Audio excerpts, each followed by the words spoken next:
Yes education research centre पर। साथियों, आज की इस वीडियो में एसएससी जीडी एग्ज़ाम के लिए एक ऐसा पूरा पेपर देखेंगे जिसमें आप सबसे पहले हिंदी के 20 क्वेश्चन देखोगे टॉप लेवल के। जो क्वेश्चन आपके एग्जाम में पूछे जाएंगे डिक्टो वही। उसके अलावा साथियों सामान्य ज्ञान के 20 क्वेश्चन होंगे, उसके अलावा रीजनिंग के क्वेश्चन होंगे और मैथ के क्वेश्चन होंगे। इस प्रकार पूरे सिलेबस को कवर करेंगे और आप सभी को पता है कि आपको एसएससी जीडी के जो पेपर हैं 4 फरवरी से स्टार्ट हो चुके हैं, क्योंकि यहाँ पर 39,000 पदों पर वैकेंसी आई हुई हैं।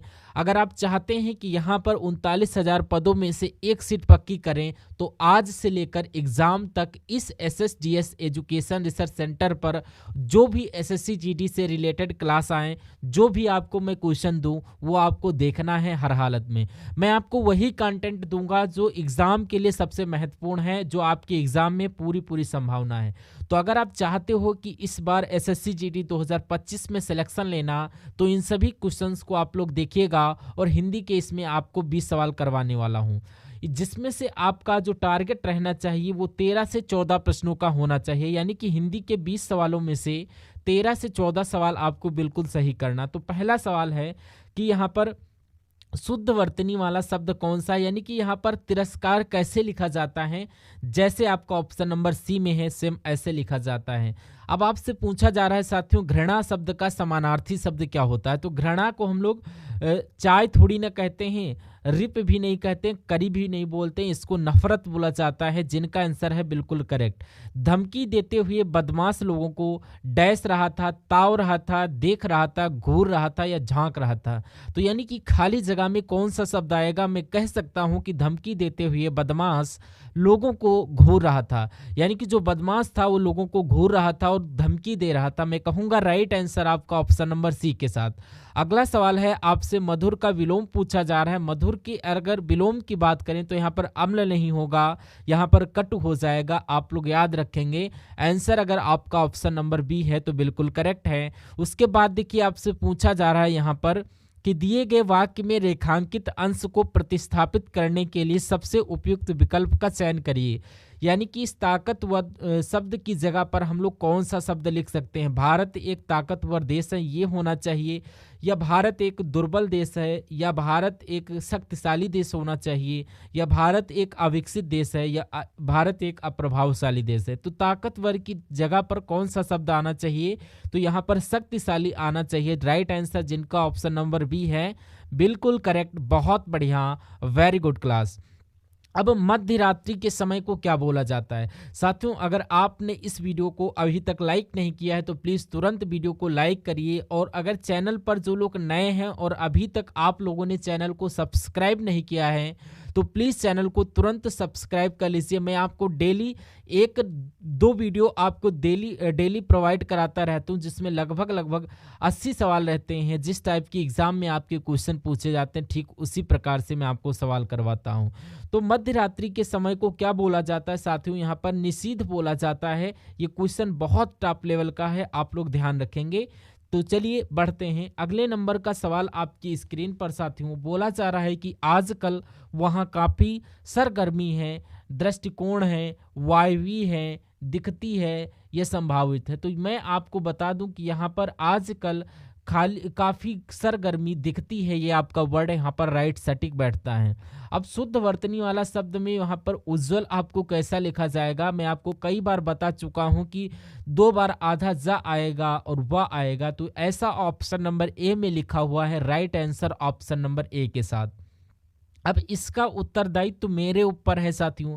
तो यहाँ पर मेरे ऊपर है की जगह पर क्या आना चाहिए, इसका उत्तरदायित्व मुझ ऊपर है। तो मुझ ऊपर तो नहीं होना चाहिए, या मेरे पर है, या किसी बदलाव की आवश्यकता नहीं है। तो मैं कहूँगा साथियों कि यहाँ पर आपका जो शब्द आएगा वो मुझ पर आना चाहिए। क्या आना चाहिए साथियों, पूरा वाक्य आपका इसका उत्तरदायित्व तो मुझ पर है ये होना चाहिए, ना कि मुझ पर है। अगला सवाल आपकी स्क्रीन पर साथियों यहाँ पर देखिए और बताइए। यहाँ पर आप लोग देखेंगे एसएससी जीडी में जो है आपका सिलेबस बहुत छोटा है और आप देखेंगे कि हर एक शिफ्ट में 2 से 3 सवाल आपसे पूछे जा रहे हैं इन 20 प्रश्नों में से। तो अगला सवाल साथियों देखिए कि कमल का पुष्प क्या सुकोमल होता है, कोमल होता है, निर्मल होता है या विमल होता है? तो मैं कहूँगा इसका जो आंसर होता है ऑप्शन नंबर बी के साथ जाएगा। अब देखिए साथियों, गिरी का आपसे पर्यायवाची पूछा जा रहा है, मुझे बताइए। तो गिरी का पर्यायवाची क्या होता है साथियों, मुझे बताइए। तो गिरी की अगर बात करें तो गिरी को हम लोग पर्वत कह सकते हैं। क्या कह सकते हैं साथियों? पर्वत कह सकते हैं। और गिरी को हम लोग साथियों पहाड़ भी कह सकते हैं। और गिरी को साथियों हम लोग अचल भी बोल सकते हैं और अचल भी कह सकते हैं। और उसके बाद साथियों देखिए नेक्स्ट नंबर क्वेश्चन कि दिए गए शब्द का विलोम बताइए, सही शब्द सहित शब्द का विलोम क्या होगा। देखिए यहाँ पर अगर बात करें साथियों, सहित का विलोम क्या हो जाएगा? विहीन हो जाएगा। बहुत टॉप लेवल का क्वेश्चन आपकी एग्जाम में पूछा जाएगा। सहित का विलोम की अगर बात करें साथियों, तो सहित का विलोम रहित भी होता है। अगर रहित ऑप्शन में आ जाए तो रहित लगा देना, या सहित आ जाए तो आप लोग सहित का विलोम अगर विहीन ऑप्शन में आ जाए तो ये लगा देना। दोनों बातें आप लोग याद रखिएगा। अगला सवाल है साथियों कि पांव उखड़ना, इस मुहावरे का मतलब क्या होता है? हार कर भाग जाना, या आत्मसमर्पण करना, या घायल होना, या गिर पड़ना। तो मैं कहूँगा कि यहाँ पर अगला क्वेश्चन है, निम्नलिखित में से 4 विकल्पों में से उस विकल्प का चयन करिए जो मुहावरे का सही अर्थ है। अब चटनी हो जाना, चटनी हो जाने का मतलब क्या होता है साथियों? यहाँ पर बहुत जल्द खर्च हो जाना, या बर्बाद हो जाना, या कुचल जाना, या पिस जाना। तो मैं कहूँगा जो चीज़ साथियों जल्दी जो है कुचल जाती है या बहुत जल्दी खर्च हो जाता है, तो जिनका आंसर ऑप्शन नंबर ए के साथ है, बिल्कुल करेक्ट आंसर हो जाता है। अगला क्वेश्चन साथियों कहा गया है कि दिए गए वाक्य के किस भाग में त्रुटि है? इस ग्रंथ की ऐतिहासिकता अत्यंत संदिग्ध है। तो यहाँ पर ये जो लिखा हुआ है साथियों, ये एक तरीके से एकदम गलत लिखा हुआ है। यहाँ पर ऐतिहासिकता होता है, ऐतिहासिकता नहीं होता है, ये साथियों होता। तो ये साथियों यहाँ पर आना चाहिए। तो कहूँगा मैं त्रुटि कहाँ पर है? ये ऑप्शन नंबर सी में है, क्योंकि ये गलत लिखा हुआ है। जिनका आंसर सी है बिल्कुल करेक्ट है। अगला क्वेश्चन साथियों आपके स्क्रीन पर बोला जा रहा है साथियों कि किसी के पीछे पीछे चलने वालों को क्या बोला जाता है।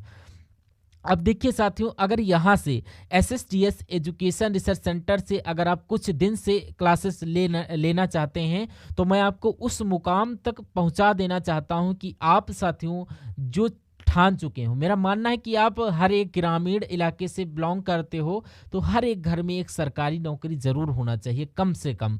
तो अगर साथियों ये मेरी ख्वाहिश है और मेरी ख्वाहिश को मुझे पूरा करना है, भले इस बार मुझे जितना भी दाव पेच करना पड़े, साम दाम दंड भेद कोई भी साथियों तरीका अपनाना पड़े, क्योंकि आपका जो एक पेपर हुआ था फरवरी 2024 में SSC GD का, उसमें मैं तो आपको तब मेरा चैनल नहीं चल रहा था, सॉरी उसके लिए। तो अब मैंने यहाँ पर तब मैं ऑफलाइन करवाता था, तो यहाँ पर वहाँ पर मेहनत बहुत अधिक नहीं थी, तब कई लोग निकले थे। लेकिन इस बार साथियों 4-5 गुना आपके लिए मेहनत कर रहा हूँ। बहुत बढ़िया क्वेश्चंस ऑनलाइन प्रोवाइड करवा रहा हूँ, जो आपको ऑनलाइन डिक्टो वहाँ पर देखने को मिलेगा। मैं आपको मेहनत से पढ़ा रहा हूँ, तो शर्त यह है कि आपको भी अपनी मेहनत को बढ़ाना होगा।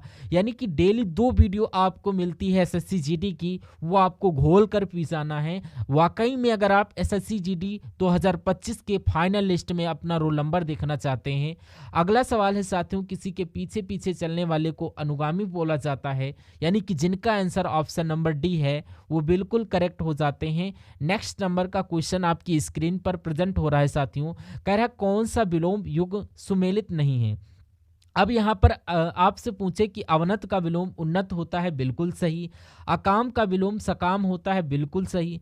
और अधम का विलोम उत्तम होता है, बिल्कुल सही। अब अंगीकार का विलोम साथियों स्वीकार नहीं होता, क्योंकि अंगीकार का मतलब होता है ये एक स्वीकारना, ये तो एक तरीके से पर्यायवाची हो जाता है।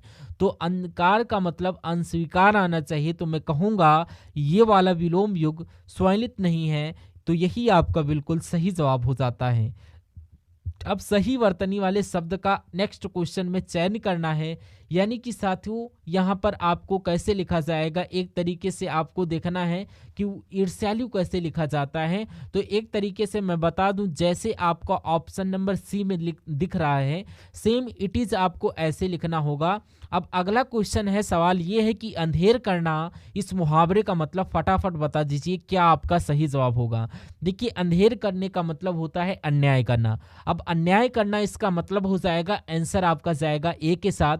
नेक्स्ट नंबर का क्वेश्चन है, चलिए, कि भारत का राष्ट्रीय गान जन गण मन ये सबसे पहले कब और कहां पर गाया गया। देखिए यहाँ पर लगभग 19-20 सवाल आपने देखे हिंदी के। अब हम लोग साथियों 20 क्वेश्चन देखेंगे सामान्य ज्ञान की, और लगभग 5 क्वेश्चन करंट अफेयर के भी मैंने लिया हूं। और अगर साथियों बात करें कि 20 सवालों में से कितने, लगभग ये समझ लीजिए कि 5 से 7 क्वेश्चन करंट अफेयर के जरूर पूछे जाएंगे। तो अगर साथियों मैं डेली आपको हर एक क्लास में 5 से 6 क्वेश्चन आपको करवा रहा हूं, और ये एग्जाम तक आप इन सभी सवालों को तैयार कर लेते हैं, तो मेरा मानना है कि एक सिंगल क्वेश्चन भी आपका नहीं छूटेगा। करंट अफेयर का हो, चाहे हिंदी का हो, चाहे रीजनिंग का हो, चाहे मैथ का हो, और जीके जीएस में भी मैं आपको एक बहुत शानदार प्रदर्शन करवाऊंगा। अब भारत का राष्ट्रीय गान सबसे पहले कब गाया गया, अगर आपसे पूछा जाए कब गाया गया, तो 1911 में गाया गया। कहां पर गाया गया, तो ये साथियों कलकत्ता में गाया गया। सिंपल सा सवाल है, सिंपल सा आंसर है। उसके बाद देखिए साथियों, भारत का राष्ट्रीय आदर्श वाक्य क्या है, तो मैं अगर इसकी वाक्य की बात करें तो यहाँ पर साथियों सत्यमेव जयते हैं राइट आंसर, जिनका ऑप्शन नंबर ए है बिल्कुल करेक्ट है। अब भारत में जो सौर मंदिर है ये साथियों कहाँ पर है, तो जो सौर मंदिर है ये महाबलीपुरम में है। कहाँ पर है साथियों, ये महाबलीपुरम में है। आंसर जिनका ऑप्शन नंबर डी था वो बिल्कुल करेक्ट था। अब हर्षवर्धन की राज्यसभा के कवि कौन थे साथियों, ये मुझे बताइए। तो यहाँ पर साथियों ये बाणभट्ट थे। राइट आंसर आपका जो जाना चाहिए वो किस ऑप्शन के साथ जाना चाहिए, ऑप्शन नंबर बी के साथ जाना चाहिए। बहुत बढ़िया, वेरी गुड क्लास। उसके बाद नेक्स्ट नंबर का सवाल आपकी स्क्रीन पर देखिए और मुझे बताइए आपका सही जवाब किस ऑप्शन के साथ जाएगा। आपसे पूछा जा रहा है साथियों कि गुप्त शासकों की दरबारी भाषा या सरकारी भाषा क्या थी, तो ये आपकी संस्कृत थी। आंसर आपका डी हो जाता है, जो यहाँ पर राइट हो जाता है। अब वेदों की ओर लौटो ये नारा साथियों किसने दिया था, ये साथियों दयानंद सरस्वती यानी कि स्वामी दयानंद सरस्वती के द्वारा वेदों की ओर लौटो नारा दिया गया था। अब 1857 के विद्रोह के समय भारत का गवर्नर जनरल कौन था, अगर सवाल आपके एग्जाम में पूछा जाए तो आपको लॉर्ड कैनिंग बता देना है, यानी कि 1857 के विद्रोह के समय भारत के गवर्नर जनरल लॉर्ड कैनिंग थे। अगला सवाल साथियों की धार्मिक स्वतंत्रता का अधिकार, धार्मिक स्वतंत्रता की अधिकार की बात कौन सा अनुच्छेद करता है साथियों, ये अनुच्छेद 25 से लेकर अनुच्छेद 28 तक धार्मिक स्वतंत्रता का अधिकार एक तरीके से इसकी बात करता है, इसका वर्णन करता है, यानी कि धर्म के अनुसार सबको स्वतंत्र करता है। उसके अलावा साथियों 1956 के राज्य पुनर्गठन अधिनियम के द्वारा कितने राज्य और संघीय क्षेत्रों की स्थापना की गई, तो मैं कहूंगा साथियों 14 राज्य, और कितने संघीय राज्य, तो 6 संघीय राज्य स्थापना की गई। ये क्वेश्चन बहुत टॉप लेवल का है, आपको ये एग्जाम में देखने को मिलेगा। तो यहाँ पर साथियों जीके जीएस में कई सारे क्वेश्चन अपने एग्जाम में देखने को मिलेंगे। अभी तो साथियों हिंदी हुई है और जीके जीएस चल रही है, और आपको रीजनिंग और मैथ के ऐसे ऐसे कॉन्सेप्ट मैं आपको बताने वाला हूं जो आपके डायरेक्ट एग्जाम में देखने को मिलेंगे। तो देखिए यहाँ पर देश में प्रथम लोक अदालत का आयोजन कहाँ पर किया गया, तो मैं कहूँगा साथियों ये आपका गुजरात में हुआ। Right answer option number D के साथ। अब भारत में कितने कुल उच्च न्यायालय हैं, कुल हाई कोर्ट कितने हैं, तो यहाँ पर क्या 25 उच्च न्यायालय हैं, तो बिल्कुल साथियों भारत में कुल मिला के 25 हाई कोर्ट हैं। उसके बाद देखिए अगला सवाल है कि 1 रुपए के नोट पर किसके हस्ताक्षर होते हैं, ये बताइए। तो ये भारतीय रिजर्व बैंक के हस्ताक्षर होते हैं, नहीं। भारतीय रिजर्व बैंक के डिप्टी गवर्नर के ये भी नहीं, और केंद्र वित्त मंत्री की ये भी नहीं। अब यहाँ पर केंद्र वित्त सचिव के ये आपके हस्ताक्षर होते हैं 1 रुपए के नोट पर। अब आपसे एक फुल फॉर्म पूछी जाती है साथियों कि ईडीडी का फुल फॉर्म क्या होता है, तो इसका फुल फॉर्म मैं साथियों बता देता हूँ। इनहेंस ड्यू डिलिजेंस जो होता है ये आपका ईडीडी का फुल फॉर्म होता है, ये आपसे पूछा जा सकता है। अब आपसे एक और सवाल पूछा जाना लगा है कि यहाँ पर गैसोहॉल की एक किसका मिश्रण है, तो ये आपका किसका है, गैसोलीन और मेथिलॉल का नहीं, गैसोसिन और एथेनॉल का ये मिश्रण है। Right answer option number B के साथ जाएगा। उसके बाद देखिए साथियों नेक्स्ट नंबर का सवाल कि किसने गोबर गैस प्रणाली का आविष्कार किया, तो इनका नाम है साथियों सीवी देसाई। इनका नाम सीवी देसाई है और इन्होंने ही गोबर गैस प्रणाली का आविष्कार किया। ये बात आपको ध्यान रखना है, क्वेश्चन बहुत शानदार है। उसके बाद देखिए अगला सवाल, अब कुछ क्वेश्चन हम लोग देख लेते हैं करंट अफेयर के। देखिए आपसे पूछा जाएगा कि राइट टू डिस्कनेक्ट कानून लागू करने वाला है कि कौन सा देश लॉगिन मतलब कि लागू करेगा, तो मैं कहूँगा ऑस्ट्रेलिया देश। उसके बाद देखिए साथियों कि हाल ही में आर श्रीधर किस देश की टीम के सहायक कोच नियुक्त किए गए हैं? तो मैं कहूँगा अफगानिस्तान जो है आर श्रीधरन जो है इसके प्रमुख बने हैं। उसके बाद देखिए साथियों कि प्रधानमंत्री नरेंद्र मोदी ने देश में किस देश में जो है भीष्म क्यूब भेंट किए हैं? तो यहाँ पर यूक्रेन देश में भीष्म क्यूब के रूप में भेंट किए। उसके बाद देखिए साथियों कि किस कंपनी के संस्थापक और सीईओ यानी कि चीफ एग्जीक्यूटिव ऑफिसर पावर ध्रुव को गिरफ्तार किया? तो ये साथियों आपने सुना होगा कि टेलीग्राम, आपने सुना होगा कि टेलीग्राम के जो संस्थापक हैं, जो सीईओ हैं, इनको गिरफ्तार किया गया है। आंसर आपका ऑप्शन नंबर बी के साथ जाएगा।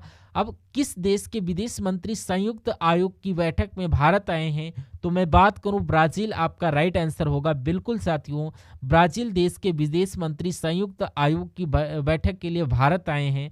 आंसर आपका ऑप्शन नंबर बी के साथ।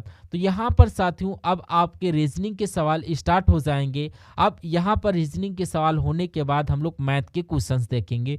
इस क्वेश्चन को देखिए और राइट आंसर बताने की कोशिश करिए। देखिए XGR आया है और TKN आया है, फिर POJ आया है और LSF आया है। तो आपको बताना है यहाँ पर कौन से लेटर आया है और उसके बाद DAXC आना चाहिए। अब आपको यहाँ पर प्लेस वैल्यू की जानकारी होना चाहिए। जो x है ये आपका 24 पर होता है, G 7 पर होता है और 18 पर होता है। और उसी प्रकार बात करें T 20 पर होता है, K 11 पर होता है, N 14 पर होता है और P 16 पर होता है, O 15 पर होता है, J 10 पर होता है और L की बात करें तो 12 पर और 19 जो होता है और 6 पर होता है। ये 24 से 20 हुआ है यानी कि 4 घटाया गया, 20 से 16 हुआ यानी कि 4 घटाया गया है।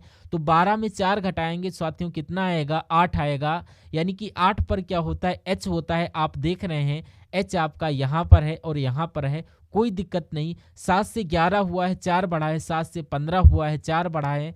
और तो 19 में साथियों जब 4 जोड़ेंगे तो कितना आ जाएगा? तो 19, 20, 21, 22 और 23। और 23 पर साथियों क्या होता है? W होता है।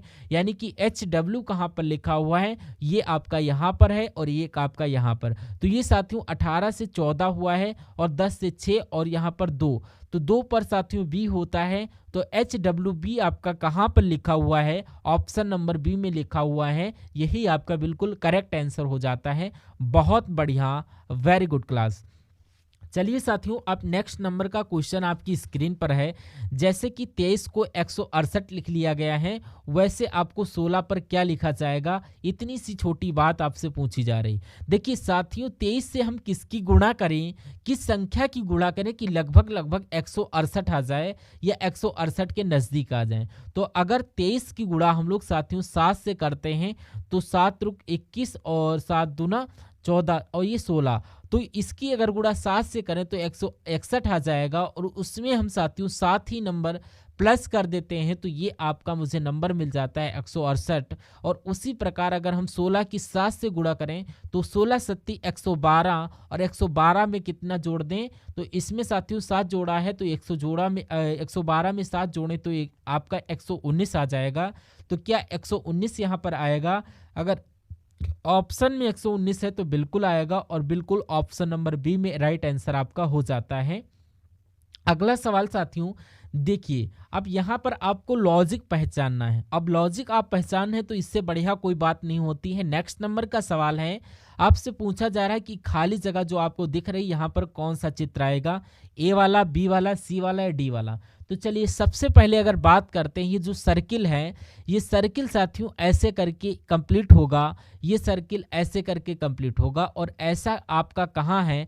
ऐसा साथियों आपके सारे ऑप्शन में है, कोई दिक्कत नहीं। तो फिर लाइन एक ऐसे करके जाएगी और ये अंत तक जाकर मिलेगी। चलिए कोई दिक्कत नहीं। उसके बाद अगर बात करते हैं साथियों, उसके बाद अगर बात करते हैं तो एक लाइन यहाँ से ऐसे निकल कर आएगी और यहाँ पर साथियों ये आएगी। इतनी बात आप लोग ध्यान रखेंगे। तो ऐसा क्या आपको यहाँ पर देखने को मिल रहा? नहीं। चलिए अब यहाँ पर साथियों देखने को मिला, यानी कि मैं कह सकता हूँ कि आपका जो राइट आंसर होगा वो ऑप्शन नंबर वी के साथ जाएगा। और उसके बाद देखिए साथियों, नेक्स्ट नंबर का सवाल आपकी स्क्रीन पर लिखा हुआ कि 6 लड़के हैं। कौन कौन से लड़के हैं? अगर इनके नाम की बात करते हैं तो मैं आपको नाम भी बतला देता हूँ। राम है, सुमित है, सुनील है, राहुल और राज और अमन। ये साथियों एक गोलाकार मेज के चारों ओर मेज की तरफ उन्मुख बैठे हुए हैं, और एक गोला है साथियों, वहाँ पर 6 लोग बैठे हैं। 6 लोगों की जगह बना लेते हैं, 1 2 3 4 5 6। तो इतनी बात आपको समझ में आ गई होगी। तो केंद्र के मुख की ओर बैठते हैं, तो कोई ज़रूरी नहीं कि सुनील अमन का निकटतम पड़ोसी नहीं, कोई दिक्कत नहीं, छोड़ दो। अब अमन क्योंकि हम रख नहीं सकते, क्योंकि हम सुनील कहाँ पर रखें, अमन कहाँ पर रखें, तो आपको ध्यान रखना है कि सुनील अमन के आजू बाजू में ही बैठेगा। कह रहा है जो अमन है ये राम के दाईं ओर से दूसरे स्थान पर है। अगर राम को हम मान लीजिए यहाँ पर बैठालते हैं, तो राम के दाएं दूसरे स्थान पर साथियों अमन है, तो राम के दूसरे स्थान पर अमन है, यानी कि अमन की पोजीशन ये वाली होगी। और उसके बाद कहा जा रहा है कि राहुल सुमित के दाएं से दूसरे स्थान पर है। तो राहुल और सुमित को क्या भी बैठाल सकते हो? नहीं बैठाल सकते हो, तो रुक जाओ। अब राज राम के निकटतम बाएं हैं। अब राज राम के निकटतम बाएं हैं, तो राम का बाया साथियों ये होगा, और राज आपका यहाँ पर है। इतनी बात आपने समझ लिया साथियों। उसके बाद साथियों राहुल के दाएं से दूसरे स्थान पर कौन है? अब यहाँ पर आइए जरा देखिए, लिखा हुआ है सुनील अमन का पड़ोसी नहीं है। ना तो सुनील यहाँ बैठ सकता है और ना ही सुनील यहाँ बैठेगा। और अब यानी कि मैं कह सकता हूँ कि सुनील कहाँ पर बैठेगा? सुनील आपका यहाँ पर बैठेगा, क्योंकि लिखा हुआ है सवाल में कि अमन के आजू बाजू में नहीं बैठा है। तो इसको मैं आपको डिलीट कर देता हूँ, कन्फ्यूज़न फालतू में होगी। तो अब हम बात करें और पढ़िए, सुनील अमन का निकटतम पड़ोसी नहीं हो गया। अब अमन राम के दूसरे स्थान पर है दाएं से। अब राहुल सुमित के दाएं दूसरे स्थान पर है, तो सुमित किधर गया? तो अब अगर बात करें साथियों कि सुमित के दाएं दूसरे स्थान पर राहुल बैठा है, तो सुमित यानी हम यहाँ पर बिठाल दें, तो सुमित का दूसरा दायां क्या होगा? ये होगा, यानी कि सुमित के दाएं दूसरे स्थान पर बैठा है राहुल, तो राहुल आपका आ जाएगा। यानी कि सब आपने बिठा दिया, सुनील, राहुल, अमन, सुमित और राम और राज। और यहाँ पर पूछा जा रहा है कि राहुल के दाएं से दूसरे स्थान पर कौन है? तो ये आपका राज है। और राज किस ऑप्शन में है? ऑप्शन नंबर सी में है। यही आपका क्या होगा? यही आपका बिल्कुल करेक्ट आंसर होगा। बहुत बढ़िया, वेरी गुड क्लास। अगर साथियों आपने क्लास को लाइक नहीं किया तो तुरंत क्लास को लाइक कर दीजिए। इस सवाल की अगर बात करें साथियों, यहाँ पर 4 एन है, उसके बाद 5 एन के है, फिर उसके बाद 12 है, फिर 41 है। तो 160 वी के बाद क्या आएगा ये मुझे बताइए। अब देखिए यहाँ पर अगर बात करते हैं, आपको मालूम होना चाहिए कि ये 4 से 5 कैसे बना है और 5 से 12 कैसे बना है। अगर 4 से 5 और 12 से 5 की अगर बात करें तो मैं कह सकता हूँ कि अगर 4 की गुणा 1 से कराएं और उसमें 1 जोड़ दें तो ये 5 बन जाएगा। उसी प्रकार 5 की गुणा 2 से कराएं और 2 जोड़ दें, 1 1 2 2। और उसी प्रकार साथियों 12 की गुणा 3 से कराएं और उसमें 3 जोड़ देते हैं तो 39 बन जाएगा। उसी प्रकार 39 की गुणा 4 से कराएं तो ये 4 गुणा 39 160 हो जाता है। देख लीजिए एक बार चेक करके, 4 36 और 12 और ये कितना हो 15। इसमें आपको अगर जोड़ते हैं 4 तो यानी कि 160 की गुणा 5 से करना, ये आपको पता होना चाहिए। 160 गुणा 5 करते हैं कितना हो जाएगा साथियों? 16 पंचे 80, 800 हो जाएगा। और उसमें कितना जोड़ना है? इसमें 5 जोड़ना है, यानी कि 805 कहाँ पर लिखा हुआ है? एक तो आपका यहाँ पर लिखा हुआ है, ये एक आपका यहाँ पर लिखा हुआ। अब आपको ये भी कन्फ्यूजन है कि कौन सा आंसर सही हो सकता है, तो इसको देखिए साथियों, एन से के कैसे हुआ है, एच से की कैसे हुआ और डी कैसे हुआ। तो अब साथियों इसको आप कैसे कर पाएंगे? एन से जो के हुआ है ये 3 घटा है, एन से जो के हुआ है ये 3 घटा है। और उसके बाद अगर के से एच बात करें तो यहाँ पर भी 3 घटा है और यहाँ पर भी 3 घटा है। तो जब बी में साथियों 3 घटाएंगे तो क्या आएगा? तो ए जेड वाई यानी कि वाई आ जाएगा। तो मैं कहूँगा 805 वाई कहाँ पर लिखा हुआ है? ऑप्शन नंबर सी में लिखा हुआ है। यही आपका राइट आंसर हो जाता है। अब नेक्स्ट नंबर का सवाल है। अब इस टाइप का सवाल एक आपके अंदर आना ही आना है पेपर में। देखिए कह रहा है कि बिंदु ए के उत्तर में है। अब मान लीजिए बिंदु आपका ए कहाँ पर है? ए बिंदु आपका कहाँ पर है? अगर इसकी बात करें बिंदु ए को कहाँ पर बना दूँ? कहीं पर भी बना दो, मान लीजिए यहाँ पर बना लेते हैं। अब कहा जा रहा है कि बिंदु ए के 3 मीटर उत्तर में क्या है, यानी कि उत्तर में स्थित है बी। अब इसके उत्तर में साथियों बी स्थित है और 3 मीटर है, तो बिंदु भी बी है, तो यहाँ पर हो जाएगा।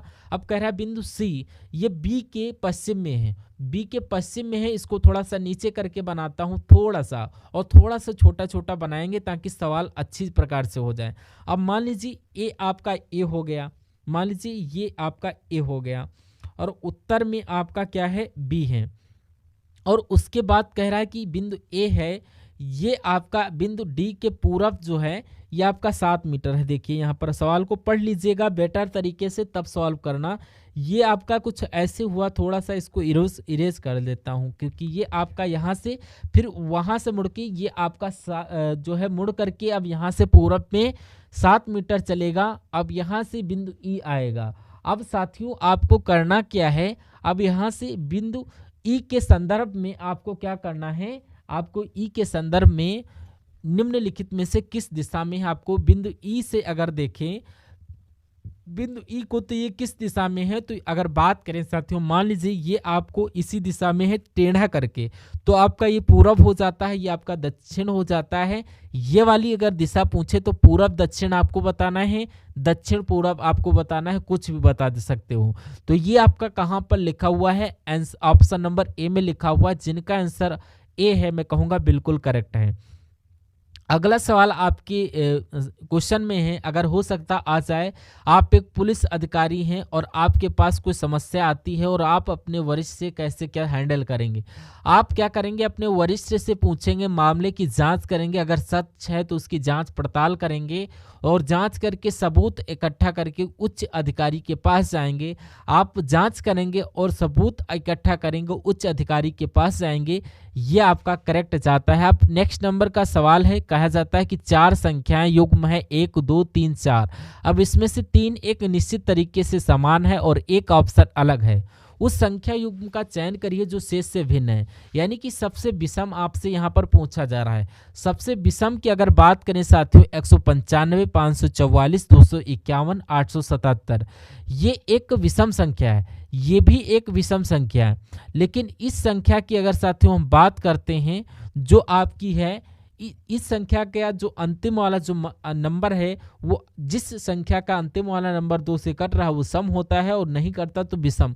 और आंसर आपका ऑप्शन नंबर बी के साथ। नेक्स्ट नंबर का सवाल आपकी स्क्रीन पर है, यदि कुर्सी को मक्खन कहा जाता है, मक्खन को जो है क्या कहा जाता है, ये आप लोग देख लीजिए। और दूध को क्या बोला जाता है, साबुन कहा जाता है, साबुन को भी कहा जाता है। तो यहाँ पर कौन सा किस लिए इस्तेमाल किया जाता है, तो इस्तेमाल किया जाता है साबुन को स्नान करने के लिए। अब साबुन को अगर घी कहा जाता है तो घी आपका राइट आंसर होगा, यानी कि करेक्ट आंसर आपका जो जाएगा ऑप्शन नंबर सी के साथ जाएगा। अगला सवाल आपकी स्क्रीन पर, इसको मैं थोड़ा सा जूम करता हूं आपके लिए, देखिए। चलिए अब इस सवाल की अगर बात करें साथियों, इस सवाल का सल्यूशन आप कैसे निकाल सकते एक बार मुझे बताइएगा।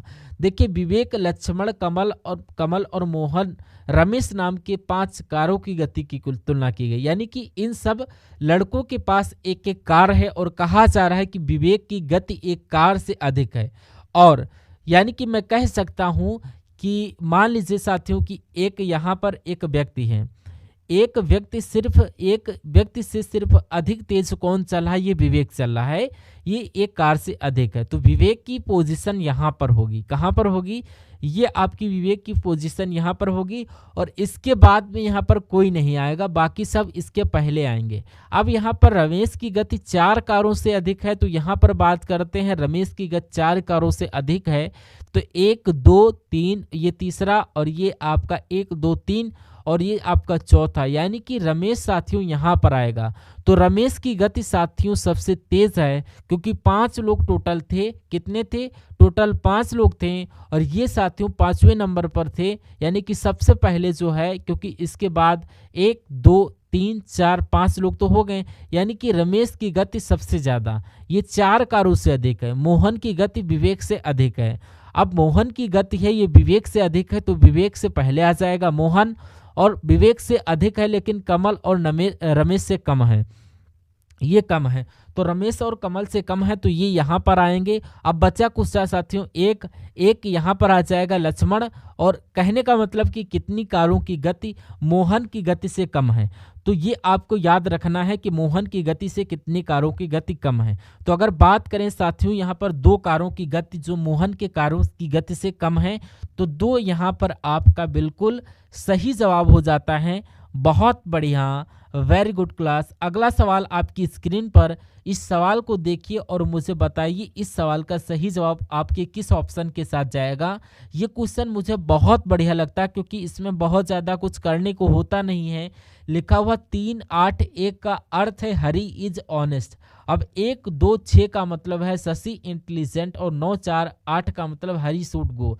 तो मैं कहूँगा कि ऑनेस्ट का कोड क्या होगा। अब सबसे पहला काम आपको ये करना है कि ऑनेस्ट देखिए किस सेंटेंस में, क्या इस पहले वाले सेंटेंस में हरी इज ऑनेस्ट, तो बिल्कुल यहाँ पर मिल गया है। यानी कि ऑनेस्ट का जो कोड होगा साथियों वो 3 भी हो सकता है, वो 8 भी हो सकता है, वो 1 भी हो सकता है। अब देखिए, अब आप ये काम करिए कि इसमें से हरी और इज का कोड है, यानी कि ऑनेस्ट का कोड आप निकालेंगे ही निकाले, लेकिन उसमें से हरी का कोड निकालिए और उसके अलावा इसका कोड भी निकालिए। तो हरी और इसका कोड पता है कैसे निकालोगे, तो हरी यहाँ पर लिखा हुआ है और हरी का कोड 3, 8, 1 में से कुछ भी हो सकता है और हरी आपका एक और लिखा हुआ है, यानी कि यहाँ पर भी हरी का कोड है। अब हरी यहाँ पर भी हरी, तो एक नंबर इसमें सेम होगा 3, 8, 1 और यहाँ पर 9, 4, 1, तो 3, 8, 1 इसमें भी है और ये इसमें भी है, तो यहाँ इनका कोड 8 होगा। तो यहाँ पर 8 आंसर नहीं हो सकता क्योंकि 8 हरी का कोड है।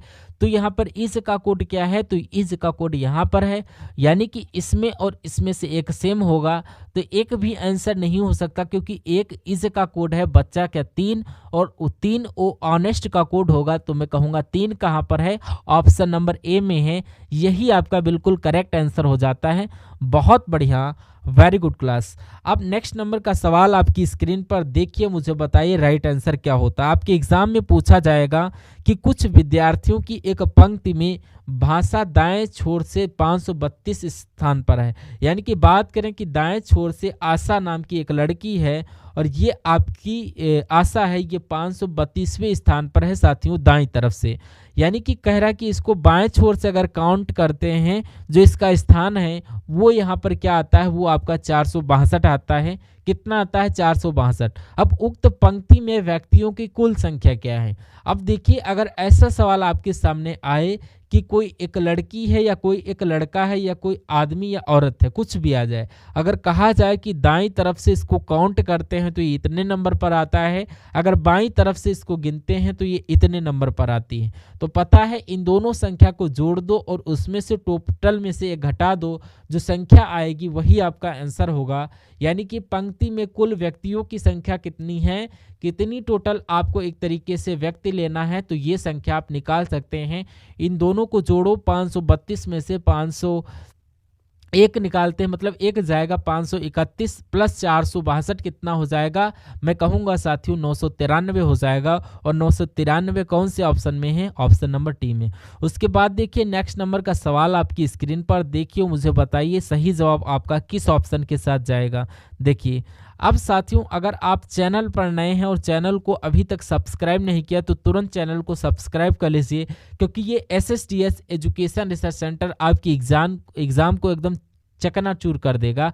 आप इस समझ लीजिए कि इस प्रकार से पेपर आपका पास होगा, क्योंकि ये तो चुटकियों का खेल होगा। ऐसा ऐसा आप बोलोगे, रीजनिंग को पूर्णतः उड़ा दोगे, मैथ को उड़ा दोगे, हिंदी को भी उड़ा दोगे, आपको कोई दिक्कत महसूस नहीं होगी। आप कहोगे कि ये जो पेपर आपने बनाया है इसीलिए एग्जामिनर आपको दिया और आप इससे आप पेपर देंगे, अपना नाम बना रहे हैं। तो ऐसी साथियों मैं आपके लिए कंडीशन कर दूंगा, क्योंकि इतना आपको निपुण बना दूंगा, इतना निष्पक्ष बना दूंगा।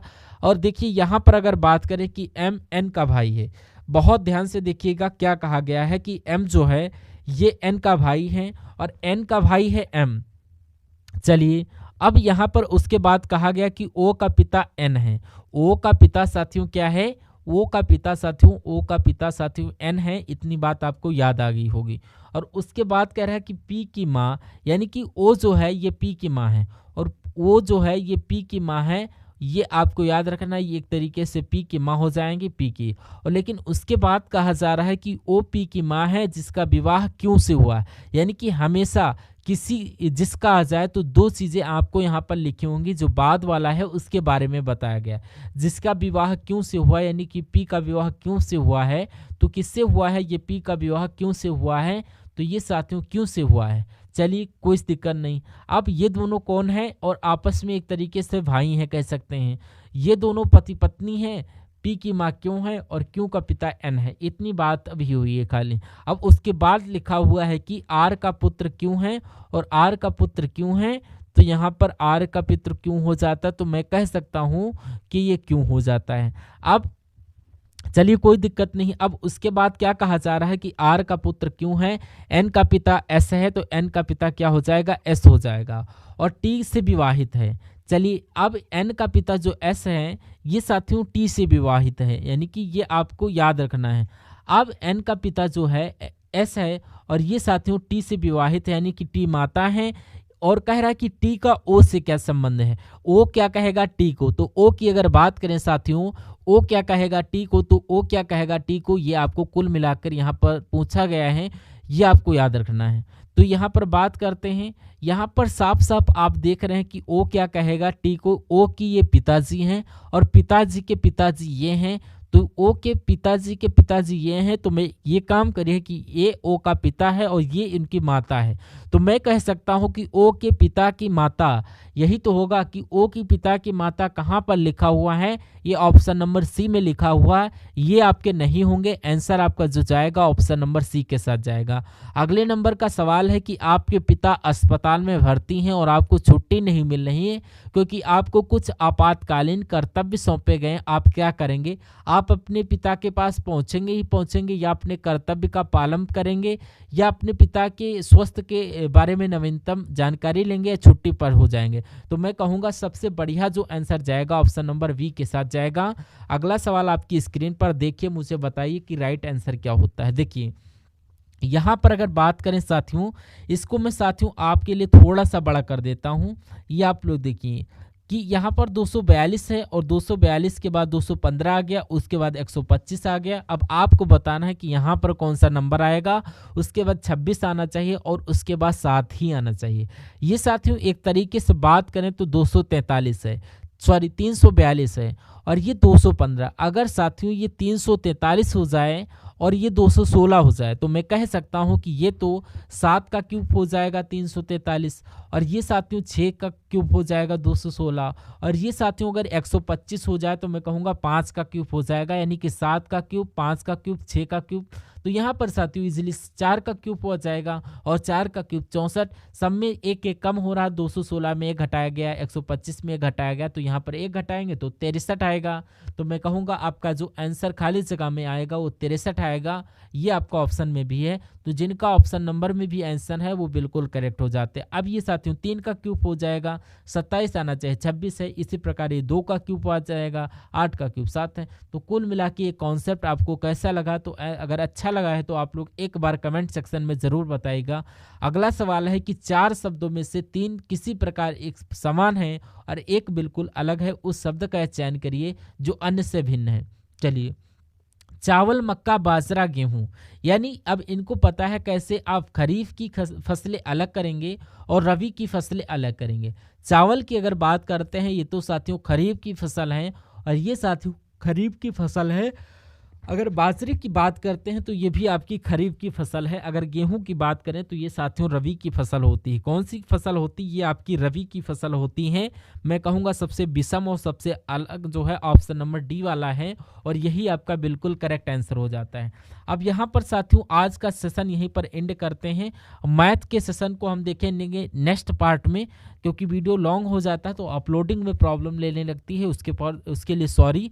मिलते हैं नए शानदार इन्फॉर्मेटिव टॉपिक को लेकर, तब तक के लिए जय हिंद, वंदे मातरम।